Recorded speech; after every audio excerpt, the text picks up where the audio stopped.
Ang binatang si Ruel ay edad 18 taong gulang pa lang nang maulila sa kanyang mga magulang. Walang kayamanang naiwang ipinamana sa binata. Pero ang tambak na pagkakautang ng kanyang mga magulang ang siyang naiwan sa kanya. Pagkakautang na pinagbabayaran niya ng halos 2 taong pagtatrabaho bilang isang kargador ng bigas sa palengke na pag-aari mismo ni Mang Diego na pinagkautangan. Malupit, istrikto at mapangmatang amo. Ganon niya mailalarawan ang ugali nito. Kung hindi nga lang sa laki ng utang ng kanyang amati na, ay hindi siya magtsatsagang magtrabaho dito. Bago natin ipagpatuloy ang ating kwento, ay nais ko munang humingi ng pabor sa inyo. Baka po pwede niyong pindutin ang subscribe button at kalimbangin ang notification bell para updated kayo sa mga susunod nating kwento. Huwag niyo ring kalimutan mag-like at comment sa mga kwentong inyong mapapakinggan dito sa ating munting channel. I-share niyo na rin para dumami pa tayo. Yun lang. Salamat. Umpisahan na natin ang kwento. Sa pagsapit naman ng gabi, imbes sa oras na niya ng pahinga, ay kailangan pa niyang maggayat o maghiwa ng mga sangkap, katulad ng mga gulay at iba pa na pwedeng pansahog sa maramihang lulutuin sa karenderyang pag-aari naman ni Aling Tisha, na asawa ni Mang Diego. Ang may 57 taong gulang na si Aling Tisha ay magiliw at mapagbigay na amo para kay Ruel. Kabaliktaran naman ito ng ugali ni Mang Diego. Mabait sa kanya si Aling Tisha at parang isang tunay na anak ang tingin nito sa kanya. Kaya naman kahit papaano ay gumagaan ang kanyang pakiramdam sa nagdaang oras na pressure niya sa trabaho. At kapag may natitirang ulam sa mga paninda nito, ay libre niyang maiuwi sa kanyang bahay at siya namang magsisilbing hapunan niya sa gabi. Ang binatang si Ruel ay hindi naman kagwapuan. Bukod sa malaki nitong pangangatawan, tangkad na 6 na pulgada at morenong balat ay sapat na para makatawag ng pansin sa ibang mga kababaihang nabibighani sa taglay niyang kasipagan. Ngunit sa likod nga ng masigla nitong pagkilos ay madalas dumaranas ito ng kalungkutan. Ang tipong pakiramdam niya, pinapasan niya ang mundo ng mag-isa. Idagdag pa ang hustisya na nais makamit para sa brutal na pagkakapaslang sa kanyang mga magulang. Hanggang isang gabi sa kubong tinitirahan ni Ruel, palibasa ay yari lang iyon sa dingding na kugon. Kung kaya ramdam na ramdam nito ang biglaang paglakas ng ihip ng hangin. Ganon din ang maalinsangang paligid na walang taglay sa inihahatid na init. Pinagpapawisang napasilip siya sa bintana ng kanyang kusina. Iginagala ang paningin sa madilim na paligid ng kanyang harapang bahay. At nang makasiguradong wala namang ibang nilalang na naroroon, ay sa kanya naisipang isara na lang ng mahigpit ang bawat panara ng bintana at pintuan. At parang hindi pa siya napapanatag, kaya kumuha pa siya ng mabigat na lusong para iharang sa kung anong nilalang na makakapasok sa kanyang tagpi-tagping bahay. Katatapos lang magpalit ng damit ng oras na iyon itong si Ruel, kaya naisipan na niyang kumain na para sa 2 oras lang na pahinga. Dahil bukas, kakailanganin na naman niyang pumasok sa palengke at magbuhat ng walang katapusang sinako na bigas. Magmula nang mamatay ang mga magulang niya dahil sa pagsalakay ng mga aswang, ay parang nagkaroon na ng trauma itong si Ruel. Kung kaya palagi na siyang alisto sa tuwing makakarinig ng mga kakaibang pagkilos sa paligid. lalo na at nakatirik ang kanyang bahay sa liblib na bahagi ng bundok. Walang kapitbahay at wala ring elektrisidad na pwede sana niyang magamit para sa liwanag ng kanyang tahanan, at tanging gasera lang ang nagsisilbing ilaw niya sa gabi. Inihanda ng binata ang mga plato sa lamesang ginawa pa ng kanyang ama. Saka kumuha ng tubig at umupo na rin paharap sa mesa, kung nasaan naman nakapatong ang isang plastik na punong-puno ng ulam na natira naman sa mga paninda ni Aling Tisya. Ang masaklap lang doon ay sa buong araw na pagtatrabaho niya ay ito lang ang ibinabayad sa kanya, para naman daw makabayad siya ng utang kahit pautay-utay. Akmang susubo na siya ng kanyang unang pagkain nang muli siyang makarinig ng paghuni ng baboy ramo malapit sa dingding ng kanyang kusina. Kaya napagpasyahan ng binata na hugutin ang itak sa kaluban at labasin ang hayop na gumagambala sa kanyang paghahapunan.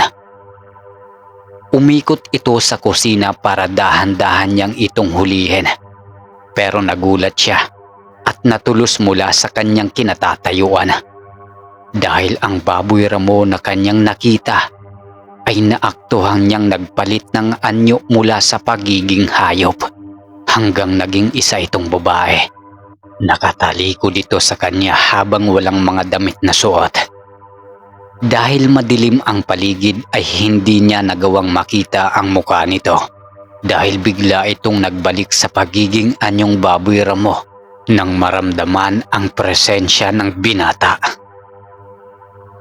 Dahil sa bilis ng pangyayaring iyon, hindi na nagawang makakilos itong si Rowel. Nangibabaw ang takot nito sa dibdib sa pag-aalalang muli itong bumalik para kainin siya. Sa pagmamadali pa ngang makapasok ng binata sa sarili nitong tahanan, ay makailang beses pa itong nagpabangga-bangga sa kanto ng mga dingding ng kanyang nararaanan. Hindi na nga nagawang makakain ng gabi ngayon itong si Rowel, at hindi na rin dinalaw ng antok. Kung hindi siya nagkakamali, marahil ito rin ang pumatay at sumalakay sa kanyang mga magulang noon. Kung tutuusin, ang aswang ang dapat na matakot sa kanya dahil may utang itong 2 buhay sa kanya. Pero heto siya at takot at nakatalukbong ito ng kumot habang paikot-ikot ang matang nakikiramdam sa paligid. Hindi na nga namalayan ni Rowel na nakatulog na rin pala siya at tinanghali na nga ito ng gising. Pagkamulat niya ng mga mata ay tinapunan muna niya ng tingin ang itak sa kanyang tabi. Saka bumangon at tinatamad pang lumabas ng kwarto. Naglakad siya hanggang makarating sa kusina at nakita ang nakatiwangwang na lamesa habang ang pagkain naman ay pinagpepestahan ng kulay itim na pusa. "Hayo! Hayo! Alis dyan!" Pagtataboy ni Rowel sa itim na pusang walang tigil sa paglantak ng mga pagkain sa kanyang hindi kinain kagabi. Ngunit hindi siya nito pinansin, kaya dinampot na lang niya ang walis tingting. Akmang itataas na niya ang kamay na may hawak na walis nang tumigil ang pusa sa pagkain. Bumaling ito sa kanya at walang kurap siyang tinitigan ito. Sa bilis ng pangyayari, imbis na tumakbo ito sa takot ay lumundag pa ito sa kanyang braso at kinagat siya. "Aray!" Sa sobrang pagkagulat niya, ay naipiksi niya ang kanyang kaliwang brasong nakagat ng pusa. Dumugo iyon at tumangat ang balat. Lumalim ang hapdi na parang konektado sa kanyang mga ugat patungo sa kanyang ulo. Dali-dali siyang tumakbo sa may banggirahang yari sa kawayan at hinugasan niya ang sugat na nakagat ng pusa. Pero hindi maampat o tumigil ang pagdurugo nito. Kung kaya sinipsip niya ang brasong may sugat sa kanilagyan ng bawang. Sa pagtataka niya ay kumulo ang sugat. Parang may agwa oksinada na kumapal ang bula hanggang sa naging itim. Hala, bakit ganito ang reaksyon ng sugat ko nang malagyan ko ito ng bawang? Tapos ang bawang, nagkulay itim. Pagtatakang tanong ng binata sa kanyang sarili. Nagpalinga-linga si Roel sa paligid at halos mataranta siya nang makita ang pusa. Nakaupo ito sa ilalim ng puno at hindi ito kumukurap na nakatitig sa kanya. Padila-dila pa ito na akala mo ay nasarapan sa kanyang dugo. Dali-dali siyang lumabas ng bahay para habulin ang pusa. Sa galit niya ay hinubad ang sariling tsinelas at ibinato sa pusa. Hindi ito umaalis sa kinatatayuan kahit malapit na siya. Nanindig ang balahibong mabilis ang kanyang kaba. Dahil sa takot niya sa nakikitang kakaibang pusa, ay napatakbo siya ng mabilis papunta sa tindahan ni Mang Diego. Halos hindi sumayad ang kanyang talampakan sa lupa. Mabilis rin ang kanyang kaba habang napapalingon sa kanyang likuran. Makailang beses pa nga siyang natitisod sa mga batuan at napapasubsob sa lupa. Pero dahil sa takot niya ay mabilis pa sa 4:00 napapabangon siya at tatakbo uli. Halos mapugto ang kanyang hininga sa bilis ng kanyang takbo. Napakarami ng sugat ang nasa kanyang tuhod, pero baliwala iyon sa kanya. Dahil ang gusto lang niya ay makalayo sa lugar na iyon. Pagdating niya sa palengke, ay nakatuwad pa siyang humuhugot ng pahinga sa dalawa niyang mga tuhod. Halos pagtinginan siya ng mga taong nasa paligid niya na namimili ng mga oras na iyon. Nakita naman siya ni Mang Diego at agad ay nilapitan siya nito. Habang baka sa pagmumuka nito ang pagtataka. Oh, bakit umahangos ka? At bakit wala kang tsinelas sa paa? Ano bang nangyayari sa'yo? Sunod-sunod na tanong ni Mang Diego sa binata na noon ay namumutla at butil-butil ang mga pawis. Habol ang hiningang ikinuwento ni Roel ang mga nasaksiyan mula kagabi at hanggang ngayong umaga. Saglit na natigilan ang matanda sa narinig.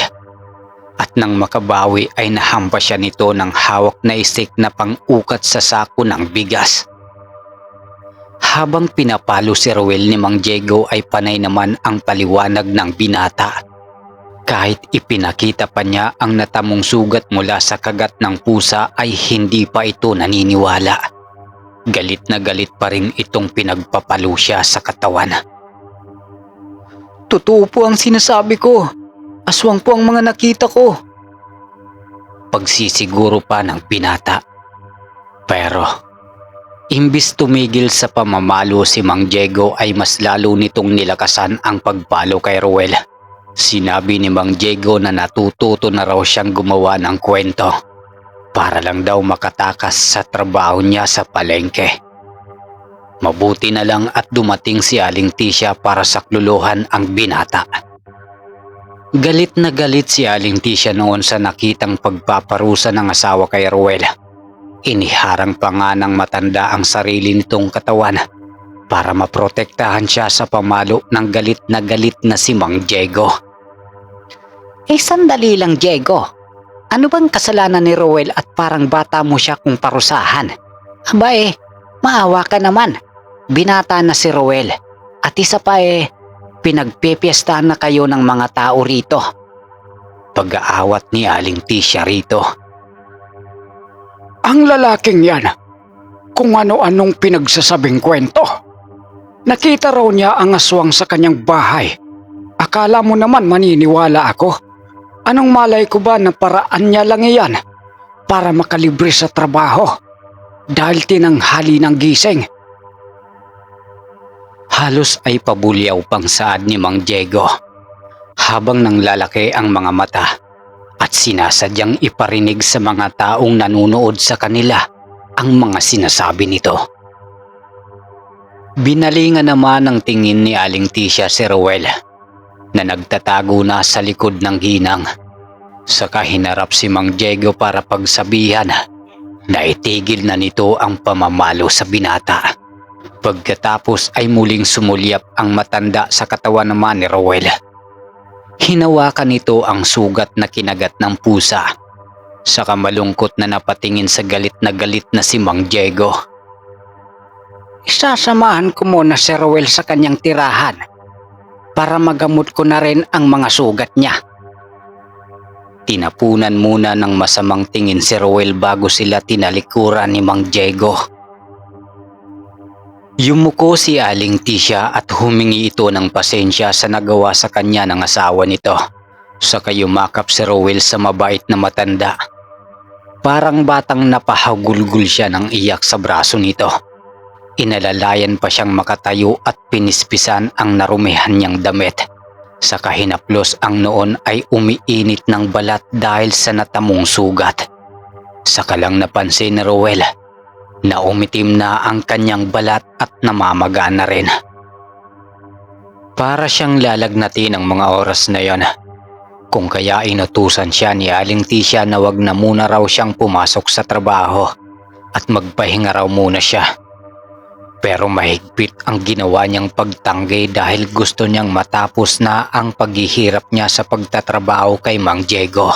Nagdahilan na lang siya sa ginang na natatakot na siyang umuwi. Ang buong akala niya ay magiging epektibo ang dahilan niya. Pero mas lumaki pa ang problema niya dahil nagpresenta pa si Aling Tisha na samahan na lang daw siya nito sa kanyang tinitirhan.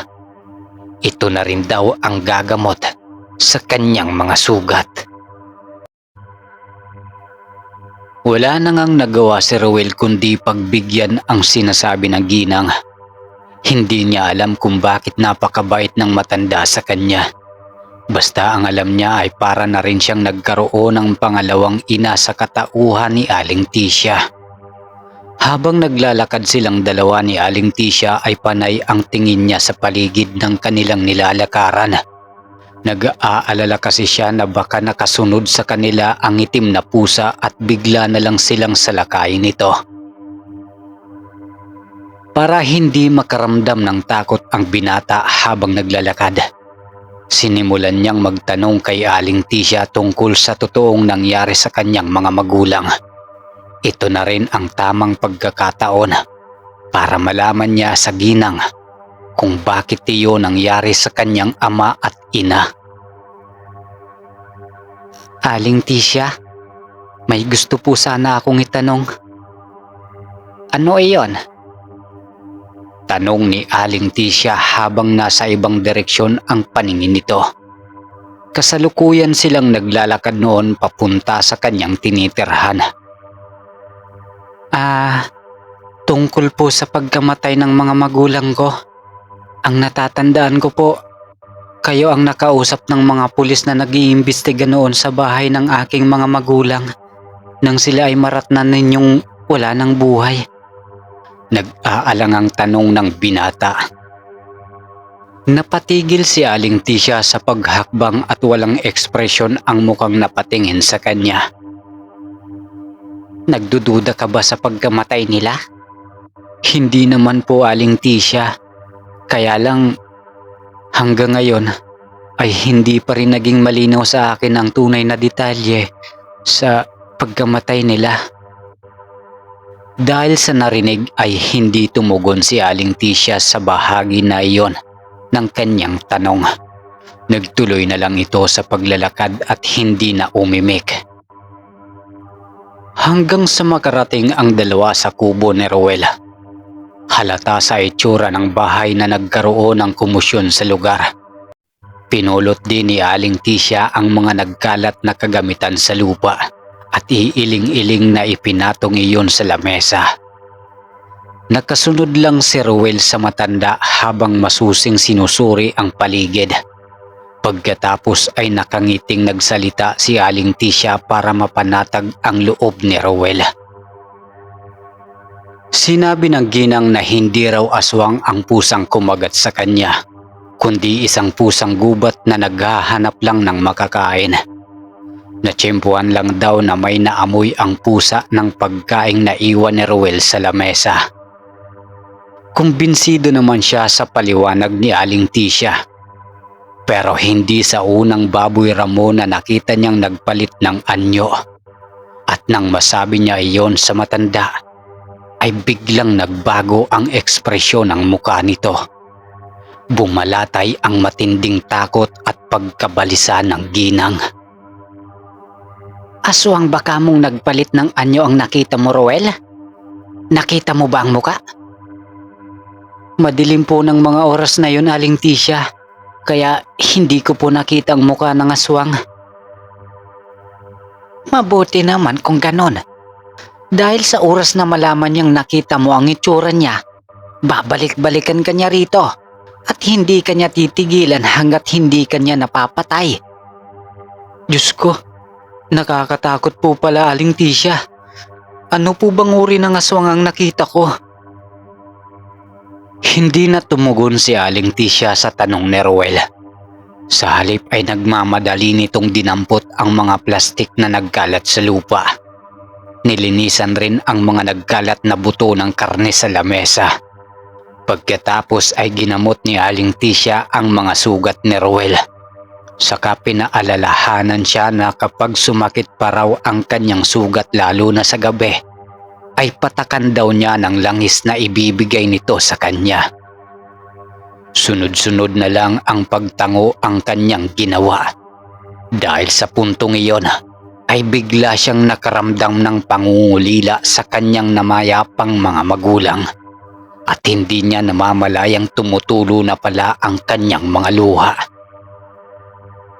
Kaagad natigilan si Aling Tisha sa ginagawa nito at malungkot na napatingin sa binata. Hindi niya maipaliwanag ang sumilay na awa sa mga mata ni Aling Tisha. Sa puntong iyon ay nagkaroon siya ng ginhawang may nakakapansin pala sa mga paghihirap niya. Tumayo ito mula sa pagkakaupo. Pero sa pag-ikot nito patungong pintuan, ay hindi sinasadyang nasugatan ito bigla ng kanyang itak na ginamit noong nakaraan. Tumulo ang dugo sa lupa at sa nakakapagtakang reaksyon ng katawan niya nang makita ang sariwang dugo ay parang gusto niya iyong dilaan. Nanginginig ang kanyang kalamnan at tumutulo na ang kanyang laway nang hindi niya namamalayan. Anong nangyari sa akin? Teka sandali. Bakit may putol na daliri dito, Aling Tisha? Ano po ang ibig sabihin nito? Nang lalaki ang mga matang dinampot ni Ruel ang dulo ng daliring iyon. Katabi ng sangkap na patata na galing sa ulam na dala niya. At sa paghihilakbot ng kanyang nararamdaman, ay saka lang niya naunawaan kung bakit gano'n na lang ang paglalaway niya sa dugo ni Aling Tisha. Nayanggaw na siya ng pagiging aswang nito. Humalakhak ng tawa itong si Aling Tisha at pumula ang mga mata sa tanghaling tapat habang tirik ang araw. Nagbago ang anyo nito. Naging isang itim na pusa na siyang kumagat sa braso ng binata. Kaya pala umitim ang bawang at kumulo ang sugat nito.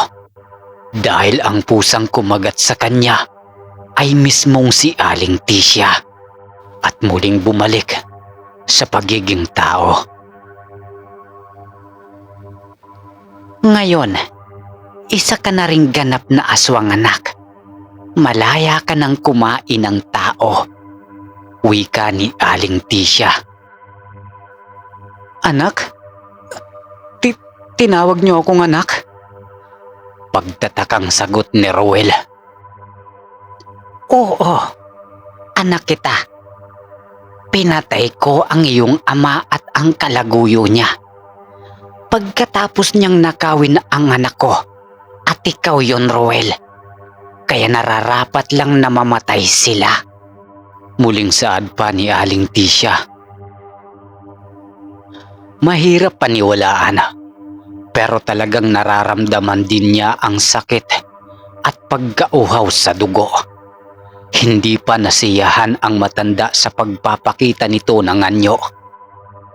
Hinila siya nito sa silid at pagkatapos ay nakangisi itong humarap sa kanya.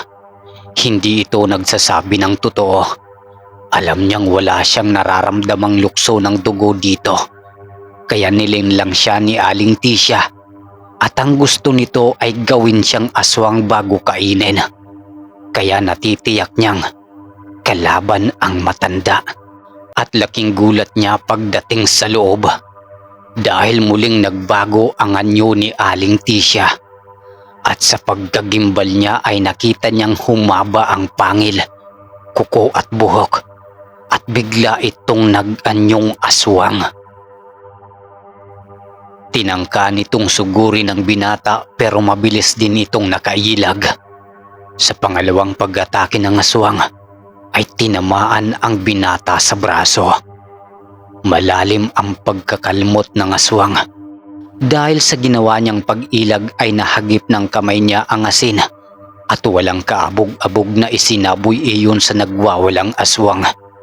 Napapaso ito sa bawat butil ng asing tumatama sa katawan ng aswang. Doon mas lalo siyang nagimbal nang makita rin niyang tinamaan ng asin ang natirang pagkaing inuwi niya kahapon. Hindi iyon karne ng baboy, kundi karne ng isang tao. Nang laki ang kanyang mga mata at halos hindi makapaniwalang nakakain siya ng karne ng tao. Aling Tisya, kayo ang aswang. Kayo rin ang pumatay sa mga magulang ko at iyon ang totoo. Huwag kayong gumawa ng kwento para paniwalaan ko kayo. Maluhalo ang sigaw ni Rowel. Galit na galit siyang sinugo dito pero nag-anyong pusang itim si Aling Tisya. At sakto namang susunggaban niya ang pusa nang biglang dumating naman si Mang Diego. Huwag, Roel. Siya ang tunay mong ina. Biglang wika ni Mang Diego. Isa pa kayo. Plano niyo lang ito. At wala akong inang aswang. Saad ni Rowel sa galit na tinig. Iyon ang katotohanan. Kaya mabait ang pakikitungo niya sa'yo. At totoo ang sinasabi niya. Ikaw talaga ang anak ni Tisya. Ang ama mo ang una niyang minahal bago napunta sa akin. Kaya nagagalit ako sa tuwing nakikita kita.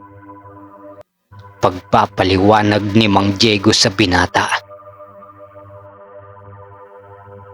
Natigilan si Rowel at hindi makapaniwala sa mga narinig. Hindi niya lubos akalain ang mga matutuklasan ng araw na iyon. At ito ang katotohanan sa pagkatao ni Rowel. Nayanggaw siya ng kanyang tunay na ina. Hanggang dito na lang po ang ating kwento na pinamagatang Niyanggaw ng Sariling Ina. Wakas. Bago matapos ang ating kwento, ay nais ko munang magpasalamat sa ating sender at sa lahat ng sumusuporta sa ating munting channel at sa mga bagong subscriber at sa mga nakikinig ng ating mga nilalapag na story. Yan, salamat po ng marami sa inyo. At dahil dyan, shout out ko kayo.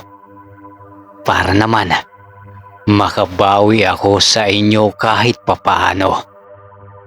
Okay, umpisahan natin kay Ramonita Verdugo, Jaja Barakil, Shirley Karingal, Tita Sarino, Dara Constantino na ngayon ay nasa Dubai, UAE. Ayan, salamat po sa inyo at sa mga iba pa nating tagapakinig sa upload ko. Hindi man kayo mag-comment at iyong iba naman ay hindi mag-subscribe. Salamat pa rin sa inyo. Shout out sa inyong lahat. At syempre sa mga kapatid natin sa horror community na hinahangaan ko. Andito sina ang pahina Drummer Tales, Ang Banday, DM Stories, Sindag TV, Pinoy Topics Tagalog Horror Stories, Kurabi Stories, Pinoy Creepypasta, Piping Arkanghel, Lakbay Diwa Tagalog Horror Stories, Midnight DJ Tagalog Horror Stories, Ang Manlalakbay, at si Ang Palatandaan. Ayan, marami po sila at hindi ko na po naisama yung iba.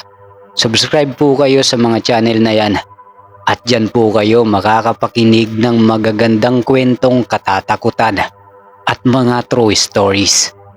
Ayan lang po. Hanggang sa muli. Salamat.